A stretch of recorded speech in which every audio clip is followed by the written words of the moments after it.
O ano é 1547. O palácio de Whitehall exala um cheiro pesado, uma mistura de incenso, velas de cera e a decadência física de um homem que governou como um deus. Henrique VIII está morto.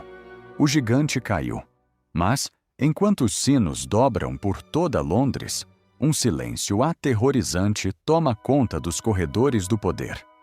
O rei sacrificou rainhas e rompeu com o céu por um herdeiro. E agora, o destino da Inglaterra está nas mãos de uma criança de 9 anos e 2 irmãs que se odeiam. O banquete acabou e os abutres começaram a voar. Hoje, vamos abrir a lacuna sobre o que aconteceu após a morte do tirano. A crônica de uma dinastia que implodiu por dentro.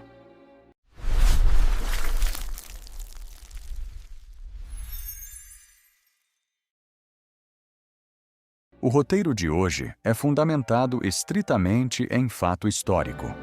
Utilizamos os registros do Conselho de Regência, as cartas pessoais dos monarcas e os atos de sucessão que moldaram o Reino Unido.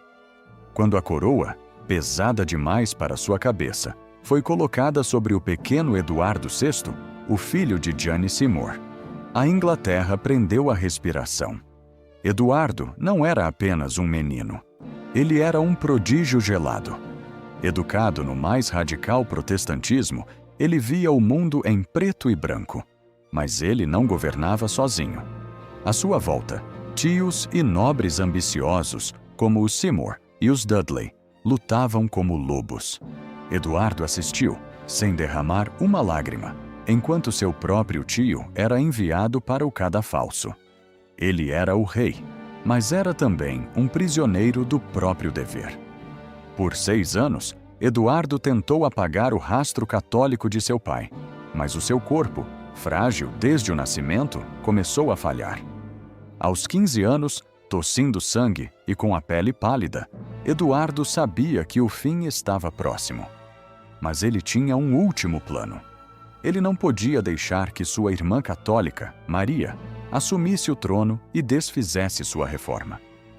Em uma manobra desesperada e ilegal, Eduardo tentou pular suas irmãs e entregou a coroa para sua prima, Lady Jane Grey.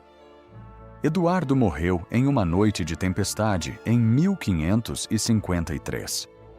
Jane Grey, uma jovem de 16 anos que só queria ler seus livros, foi arrastada para o trono contra sua vontade. Seu reinado durou apenas 9 dias. O povo de Londres, fiel à linhagem de sangue de Henrique, clamou por Maria. Maria I marchou sobre a cidade como uma força da natureza, retomando o que era seu por direito. Jane Grey, a rainha de 9 dias, terminou sua curta jornada sob o machado do carrasco na Torre de Londres. Maria I, a filha de Catarina de Aragão, assumiu o trono com o coração cheio de mágoa e sede de justiça. Ela queria vingar a memória da mãe e trazer a Inglaterra de volta aos pés do Papa. Mas o seu reinado foi marcado pela tragédia. Ela casou-se com Filipe da Espanha em um casamento sem amor e sofreu a humilhação pública de 2 gravidezes psicológicas.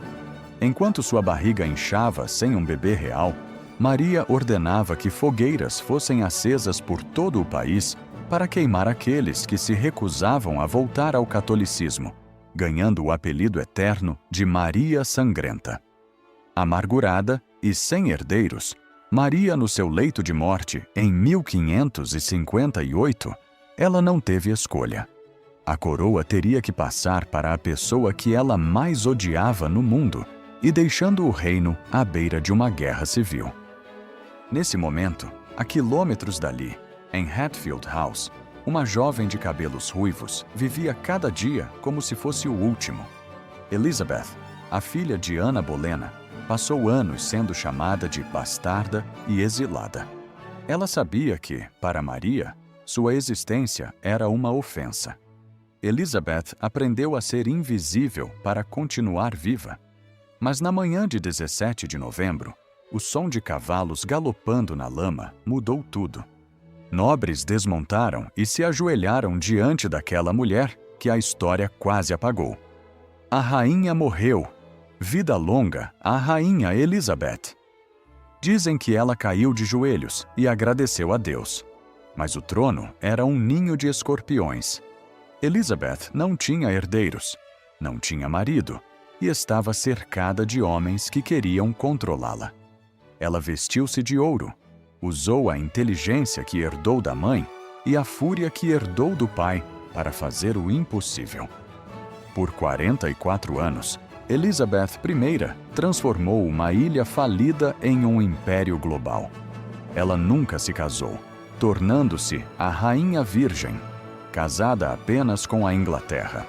Mas a ironia final de Henrique VIII se concretizou em 1603. Elizabeth morreu sem deixar herdeiros. O nome Tudor, que Henrique tanto protegeu com sangue, morreu com ela.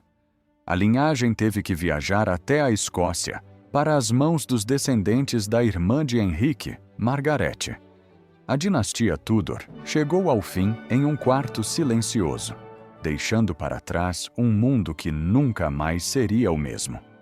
A história de Henrique VIII nos ensina que o poder é frágil e que o destino, muitas vezes, ri das nossas maiores obsessões. Ele destruiu tudo por um herdeiro homem, mas foi a filha que ele tentou apagar, que garantiu que o nome da Inglaterra fosse ouvido em todos os cantos do mundo. Mas e você? Acha que o fim da dinastia Tudor foi uma maldição divina, como o próprio Henrique temia? Ou apenas a consequência de uma sucessão de escolhas cruéis? Deixe sua opinião aqui embaixo.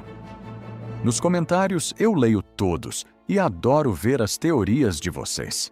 Se esse mergulho pela podridão e pela glória dos Tudors fez sentido para você, não esqueça de deixar o seu like e se inscrever no canal. Ative o sininho para não perder o próximo mistério, porque sempre haverá uma nova peça para encaixarmos aqui na lacuna da história. Até o próximo vídeo.